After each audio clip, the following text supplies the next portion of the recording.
ప్రస్తుతం మనతో పాటు ప్రముఖ తంత్ర జ్యోతిష్యులు, జ్యోతిష రత్న, జ్యోతిష సామ్రాట్ చింతా రుక్మాన్ గదరావు గారు మనతో ఉన్నారు. గురువుగారితో మాట్లాడేద్దాం. నమస్కారం గురుగారు. మాతృదేవోభవ, పితృదేవోభవ, ఆచార్య దేవోభవ. ఓం నమో మాందేశ్వరాయ నమః. గురుగారు, 2025 డిసెంబర్ మాసం సంవత్సరం చివరిలోకి వచ్చేసాము. సో కన్యా రాశి వారి పరిస్థితి ఏ విధంగా ఉండబోతుంది? ఎటువంటి మంచి ఫలితాలు, అలాగే ఎటువంటి కాస్త ఇబ్బందికర పరిస్థితులు ఎదురయ్యే అవకాశాలు ఎక్కువగా కనిపిస్తున్నాయి అంటారు? 2025 సంవత్సరం డిసెంబర్ మాసం కన్యారాశి వాళ్ళ యొక్క మాస ఫలితాలు చెప్పిన ముందు మన వాళ్ళు ఎక్కువగా తెలుగు మాసాల కన్నా ఇంగ్లీష్ మాసాలకు ఎక్కువగా అలవాటు పడ్డారు కాబట్టి ఇది ఇంగ్లీష్ సంవత్సరంలో చివరి మాసం. ఈ మాసం కన్యారాశి వాళ్ళకి ఎలా ఉంది అనేటువంటి చెప్పిన దాని ముందు ప్రతి నెల మనము ప్రతి రాశి గురించి ఒక ప్రత్యేకమైన విషయాన్ని మాట్లాడుకుంటున్నాం. అందులో భాగం కన్యారాశి కాలపురుషుడికి 6వ రాశి. కాలపురుషుడికి 6వ రాశి అంటే ఇది కన్యా అన్నారు. కన్యా అంటే ఏమి? ఒక స్త్రీ, ఒక యవ్వనవతి అని అర్థం. ఇప్పటి వరకు మనం పురాణాలు వెనక్కి వెళితే ఒక స్త్రీ గురించే మొత్తం జరిగింది. యుద్ధాలు, కథలు, పురాణాలు మొత్తం ఇంతవరకు చరిత్ర జరిగింది మొత్తం స్త్రీ వెనకనే జరిగింది. మహాభారతం ఎత్తుకుంటే ద్రౌపది చుట్టూ జరిగింది, రామాయణం ఎత్తుకుంటే సీతాదేవి చుట్టూ జరిగింది. ఇప్పుడు మోనాలిసా అని ఒక ఆమంటారు, ఒక స్త్రీనే. అంటే స్త్రీ చుట్టూ ప్రపంచం తిరుగుతూ ఉంది అని తెలియజేసినటువంటి రాశి ఇదే. శత్రు రోగ రుణాలు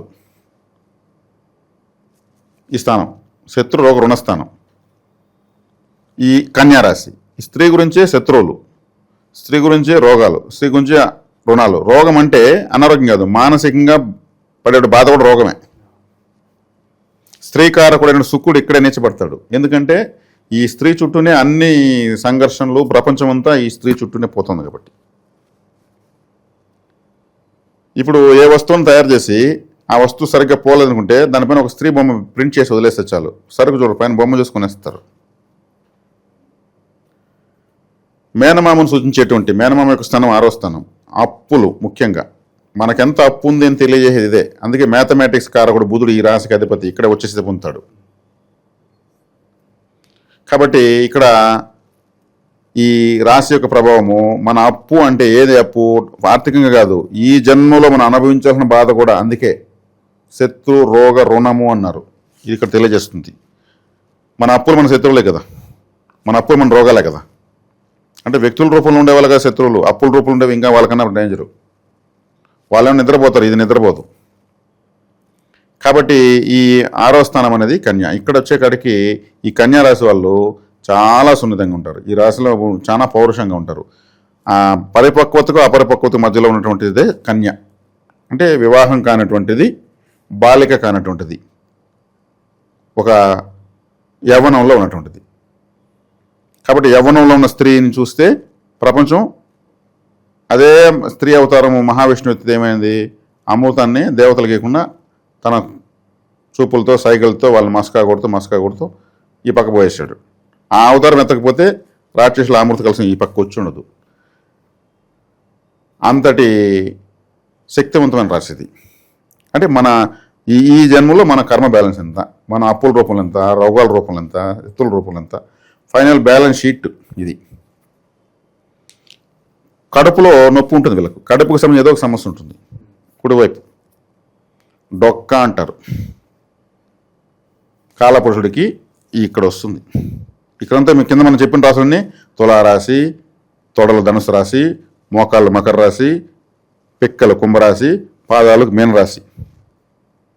ఈ రాశుల గురించి మనం వివరించాం తర్వాత రాశుల్లో. ఇప్పుడు వచ్చే ఇక్కడ కన్యారాశి ఉంటుంది మన శరీరంలో. కాల పురుషుడు అంటే స్త్రీ అయినా పురుషుడైనా ఈ కడుపు భాగం. కన్య గర్భవతి అవుతుంది కదా, కడుపుతోనే కదా అవుతుంది. ఆ నొప్పి వచ్చినప్పుడు కదా ప్రసవ వేదన అనేది ఉంటుంది కదా.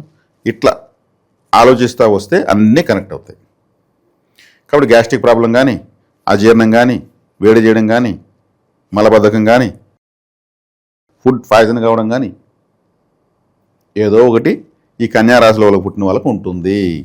ఆ రాశిలో పుట్టారు కాబట్టి. ఈ కన్యారాశిలో పుట్టిన వాళ్ళకు ఎప్పుడూ అప్పులు కలిసి వస్తాయి. అప్పు చేస్తూ వీళ్ళు అప్పు తీరుస్తూ వస్తే అప్పులే కలిసి వస్తాయి. కానీ కరెక్ట్గా ఉపయోగించుకుంటే వీళ్ళకి లైఫ్లో అప్పు లేదని మాత్రం ఉండరు. దాన్ని కానీ తీర్చారంటే ఇంకా ఎక్కువ మళ్ళీ డబ్బు అప్పు రూపంలో వస్తుంది. ఇది రుణ రాశి, రుణంతోనే సక్సెస్ అవుతారు. వీళ్ళు కానీ బ్యాంకులో లోన్ తీసుకుని పర్ఫెక్ట్ ఇక్కడ ఇస్తే వాళ్ళు 1,00,000 2 లక్షలు మళ్ళీ వాళ్ళే ఇస్తారు, తక్కువ వడ్డీకి ఇస్తారు. దానికంటే 4 లక్షలు ఇస్తారు. దాంతో వీళ్ళు ఇంకా ఎక్కువ సంపాదించుకుంటారు, తక్కువ వడ్డీకి ఇక్కడ గడేస్తారు. కాబట్టి వీళ్ళకి కలిసి వచ్చేది అప్పే. వీళ్ళు అప్పు లేదు అనిపించుకోవాలంటే కష్టం, అంటే ఆర్థికంగా రుణం కలిసి వచ్చేటువంటిది, డబ్బు రూపంలో రుణం అప్పు కలిసి వచ్చేటువంటి రాశి ఇదే. ఇలా అప్పు చేస్తూ అన్ని సమస్యలు తెచ్చుకోవచ్చు. నాకు అప్పులే ఉండకూడదు అనుకుంటే ఇంక నీకు జీవితమే లేదని అర్థం అని తెలియజేసేది కన్యారాశి. మేనమామ తల్లికి తమ్ముడు అంటే మాతృస్థానం 4వది, దానికి 3వ స్థానం ఇదే. మేనమామ ఇంట్లో కష్టాలు ఉన్నాయి లేదా ఈ స్థానాన్ని బట్టి చెప్పొచ్చు. ఇది బాగుంటే మేనమామ బలంగా ఉంటాడు, ఈడ కానీ ఈ రాశి బాగాలేకపోతే మేనమామ కష్టాల్లో ఉంటాడు. జీవకారకత్వంలో మేనమామ వస్తాడు, దేహకారకత్వంలో కడుపు వస్తుంది. ఇది క్లుప్తంగా ఈ రాశి గురించి. ఈ రాశి వాళ్ళు తెలుసుకున్నారంటే సంతృప్తి చెందుతారని మనం చెప్పాము. తర్వాత ఈ ప్రస్తుతానికి ఈ మాస ఫలితాలకు వద్దాం. 10వ ఇంట్లో గురువు, 7వ ఇంట్లో శని, 6వ ఇంట్లో రాహు, 3, 4 స్థానాల పైన బుధుడు, శుక్రుడు, కుజుడు, రవి. చివరలుగా చెప్పాలంటే 60% అబో బాగున్నట్టే వీళ్ళకు. 6వ ఇంట్లో రాహు సూపర్, 7వ ఇంట్లో శని సూపర్. చాలామంది అనుకుంటారు శని మీ రాశిని చూసేస్తున్నాడు, అంతే కథ ఇంతే కథ అని. ఈ రాశికి అత్యంత శుభగ్రహం ఫస్ట్ శనేశ్వరుడే, బుధుడు శుక్రుడు కాదు. శుక్రుడు ఎందుకు కాదంటే శుక్రుడు ఈ రాశిలో నీచబడతాడు. శనేశ్వరుడు ఈ రాశికి 5వ ఇంటి వాడు, కోణాధిపతి. కోణాధిపతి 7లో ఉంటేమి 12లో ఉంటేమి ఎక్కడున్నా మంచిగా చేస్తాడు. డైరెక్ట్ రాశిని చూస్తున్నాడు, మంచి చేస్తాడు. ఇప్పుడు కేంద్రంలో పాపగ్రహం ఉంది. అంటే పాపగ్రహం అంటే గురువు. ఈ రాశికి గురువు పాపం, బాధకాధిపతి పోయి కేంద్రంలో ఉన్నాడు. అంటే రాశ్యాధిపతికి ఇంకొక రాశి అయినటువంటి కేంద్రంలో ఉన్నాడు. పాపగ్రహం కేంద్రంలో యోగిస్తుంది, శుభగ్రహాలు కోణంలో యోగిస్తాయి. దాని ప్రకారం ఆ సూత్రం ప్రకారం గురువు బాగున్నట్లే, కంఫర్ట్గా ఉన్నట్లే. కేతు వ్యయంలో ఉన్నాడు, మోక్షస్థానంలో మోక్షకారకుడు. ఆ డిపార్ట్మెంట్ క్యాండిడేట్ అక్కడే ఉన్నాడు, కంఫర్ట్. కాబట్టి ఇక్కడ 2, 3, 4 స్థానాల పైనగా బుధుడు, శుక్రుడు, రవి, కుజులు 7 శుభాశుభ మిశ్రమంగా ఉంది. బుధుడు, శుక్రుడు ఉన్నారు, వీళ్ళంతా టీమ్గా పోతున్నారు. బుధుడు, శుక్రుడు మిత్రులు, కుజుడు, రవి మిత్రులు. కొంచెం పోటాపోటీ తన 2, 3 స్థానాల పైన ఉంది. 4వ స్థానం పైన కూడా ఉంది. అక్కడ మంచి ఉంది, కొంత టెన్షన్ ఉంది. మంచి టెన్షన్ ఇవి పోటీ పడుతూ ఉంటాయి. కాబట్టి ఫైనల్గా ఎత్తుకుంటే వీళ్ళకి బాగుంది. ఎందుకంటే శని, రాహువు, కేతువు, గురువు బాగున్నారు. దీర్ఘకాలిక సంచార గ్రహాలు బాగున్నాయి. నెల రోజులు, 28 రోజులు, నెలన్నర వచ్చే గ్రహాలు ఫాస్ట్గా మారిపోతాయి. నెలన్నర కింద మళ్ళీ నెలకు మారిపోతాయి కదా, ఫాస్ట్గా జర్నీ చేసేవి. ఇవి దీర్ఘకాలంగా ఒకే చోట ఉండేవి, కంఫర్ట్గా ఉన్నాయి. కాబట్టి కన్యా రాశులకు బాగుంది. విద్యార్థులు, నిరుద్యోగుల పరిస్థితి ఏంటి? విద్యార్థులకు ఇంకా మార్చి మాసం వస్తూ ఉంది. మార్చి మాసం వస్తున్నప్పుడు వీళ్ళు ఎక్కువగా కొంచెం ఎఫర్ట్ పెట్టుకోవాలి, పెడతారు కూడా. పౌరుషం ఎక్కువ ఈ రాశి వాళ్ళకు. ఎందుకంటే సూర్యుని యొక్క ఉత్తర నక్షత్రంతో ఈ రాశి ప్రారంభమవుతుంది. సూర్యుడు అంటే పౌరుషం, రాజు కదా, గ్రహరాజు కదా. చిన్న మాట అంటే కూడా వీళ్ళకు తట్టుకోరు. నన్ను ఎట్లా అంటావు, నేను తప్పు చేయనప్పుడు నన్ను ఎట్లా అంటావు, నిలదీస్తారు. అట్ ది సేమ్ టైం వీళ్ళు తప్పు చేసినా ఒప్పుకుంటారు. ఆ నిజాయితీ కూడా ఉంది వీళ్ళ దగ్గర. లేదంటే ఎక్కువ మాట్లాడితే వీళ్ళు శాపాలు పెడతారు, చూడంటారు, పెడతారు. ఎక్కువ శాపాలు పెట్టేవాళ్ళు ఎక్కువ వీళ్ళే. అందుకే ఒక ఈడొచ్చిన బిడ్డ ఒక మాట అంటే మనకు తగులుతుంది, కన్యా శాపము అంటారు చూడు. ఈ కొంతమంది అబ్బాయిలు ఈ పోయి డివైడర్లు కొట్టి బైకుల్లో పడిపోతుంటారు. వాళ్ళు ఎవరైనా ఒక నిజాయితీగా ఒక అమ్మాయిని ఎప్పుడైనా హట్ చేసి ఉంటారు. ఆ అమ్మాయి వీళ్ళకి ఏదైనా చూడు వారంలోకి వీడికి ఏమైనా జరుగుతుంది అనుకుంటుంది. ఆడదాని ఉసురు అంటూ ఉంటారు కదా.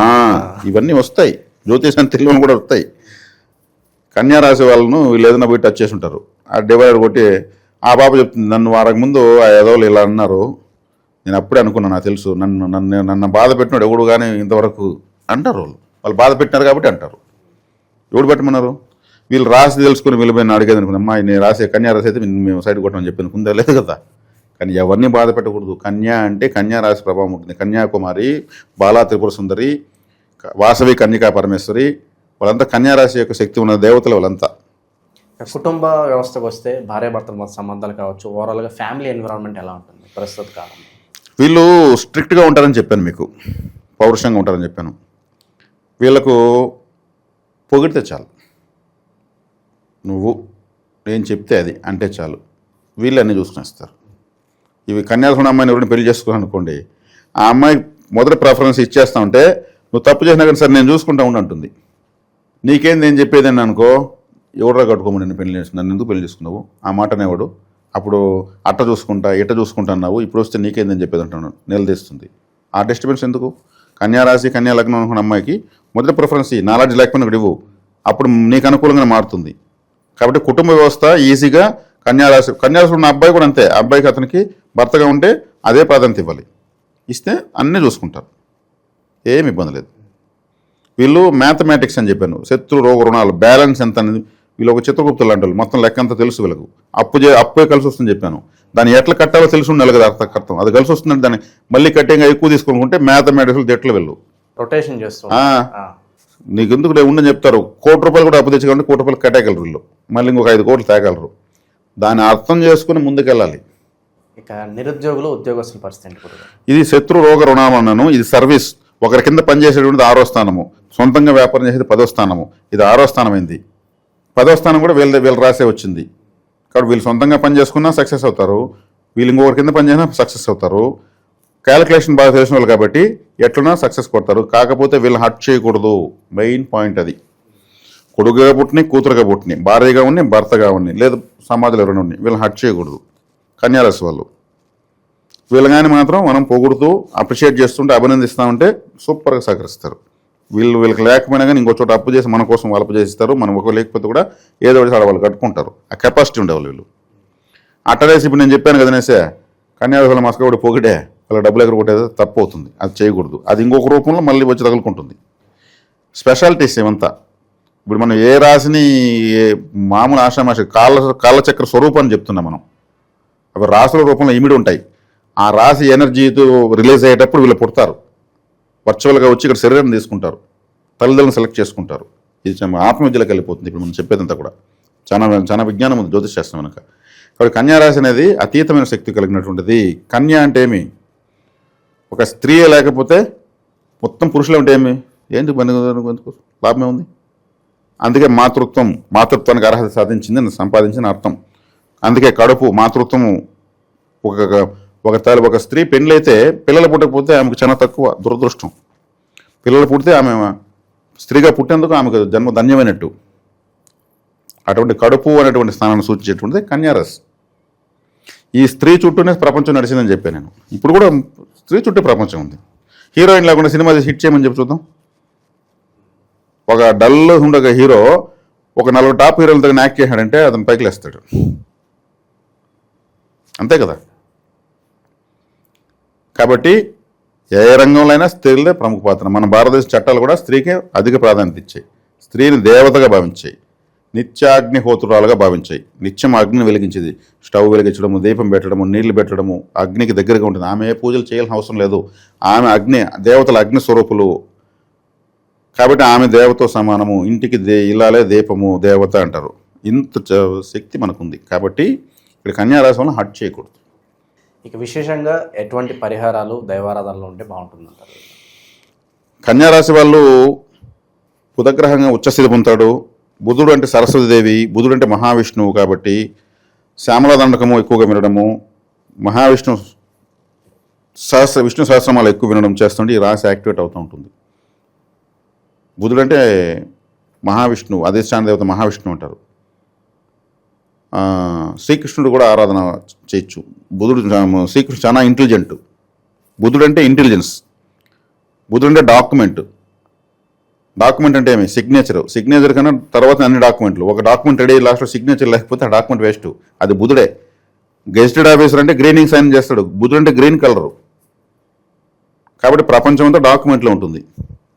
ఏదైనా పెళ్లి పత్రిక, బర్త్ సర్టిఫికేట్ నుంచి డెత్ సర్టిఫికేట్ వరకు డాక్యుమెంట్ అది బుధుడే. కాబట్టి మహావిష్ణు ఆరాధన ఎక్కువగా, మహావిష్ణు సహస్రనామాలు వినడము ఇవి ఎక్కువ చేయాలి. ఇంకా చదువు, డాక్యుమెంట్ చదివే కదా. పచ్చ నోటు నల్ల నోటుని ఎందుకంటారు? బుధుడిదే కారకత్వం, కరెన్సీ కూడా. కాబట్టి చదువు అనేది కారకుడు కాబట్టి లెక్క పక్కకి అంతా కూడా చదివే కాబట్టి శ్యామలా దండకము, సరస్వతీదేవి ఆరాధన, నీల సరస్వతి మంత్రం చదవచ్చు. బాసరకు వెళ్ళి రావచ్చు. లేదంటే ఇంట్లోనే కూర్చొని 11 సార్లు నీల సరస్వతి మంత్రం కానీ శ్యామల దండం కానీ చదవచ్చు. 60 సంవత్సరాలు పైబడినటువంటి స్త్రీలు lady teachers, lady lecturers, lady judges, retired judges, నాట్యం నేర్పించేవాళ్ళు, సంగీతం నేర్పించేవాళ్ళు అంతా సరస్వతీదేవి శక్తి ఉండేవాళ్ళు 60 సంవత్సరాలు దాటిన వాళ్ళు. ఇప్పుడు పోయి కాన్వెంట్ చెప్పే వాళ్ళకి పోతే వాళ్ళ సరస్వతీదేవి శక్తి ఉండదు. వాళ్ళు టైం పాస్ కోసం స్కూల్కి పోయి చెప్తుంటారు. వాళ్ళ దగ్గర ఆశీర్వాదం, ఒక స్వీట్ తినిపించి ఆశీర్వాదం తీసుకుంటే సరస్వతీదేవి సాక్షాత్ అనుగ్రహించిన బాసర పోవాల్సిన పని లేదు. ఇది దీనికి మించిన పరిహారం వీళ్ళకి లైఫ్ టైం ఇంకోట్లేదు. ఇంక గోచారాలు గీచాలంతా ఏం పని మనం టైం పాస్ కోసం చెప్పాలి. ఈ గోచారాలంతా శబ్దం విజ్ఞాన యుద్ధం కోసం చెప్తున్నాను. గోచారం అనేది ఇప్పుడు పుడుతున్న వాళ్ళకు లైఫ్ ఎలా ఉంటుందని చెప్పేది. ఇప్పుడు ఆల్రెడీ పుట్టిపోయిన వాళ్ళకు వాళ్ళ భర్త చాటే పనిచేస్తుంది. కాబట్టి గోచారంతో మనం అంతా విజ్ఞానం ఇస్తున్నాం అనేసి నేను భావిస్తున్నాను. ఎవరన్నా వ్యక్తిగత జాతకం చూపించాలనుకుంటే చూపించినప్పుడు మేము కావాలంటే వాళ్ళకి ఏముంది సపరేట్గా ఎంతో ఉపయోగపడుతుంది చాలా మందికి. చాలా మాకు కూడా ఇలాగే మనము మాస ఫలితాలను ఇంత విపులంగా చెప్తున్నాం. వ్యక్తిగత జాతకం చేతికి వస్తే ఏమంటే పరిస్థితి నా వరకైతే వాళ్ళ ఏటీఎం కార్డు పిన్ నెంబర్ నాకు ఇచ్చేసినట్టే. ఎంత బ్యాలెన్స్ ఉంది, మనం ఉందా లేదా, సరిపడా ఉందా అంత చూడడం జరుగుతుంది. ఇంకా ఎక్కువ విషయాలు విశ్లేషించి వాళ్ళకి చెప్పచ్చు. అది ఓవరాల్గా ఈ రాశి వాళ్ళ పరిస్థితి ఈ మాసం విశేషంగా ఎలా ఉండబోతుంది, భవిష్యత్తులో ఎలాంటి జాగ్రత్తలు తీసుకోవాలి, అద్భుతంగా వివరించారు. ధన్యవాదాలు. ధన్యవాదాలు.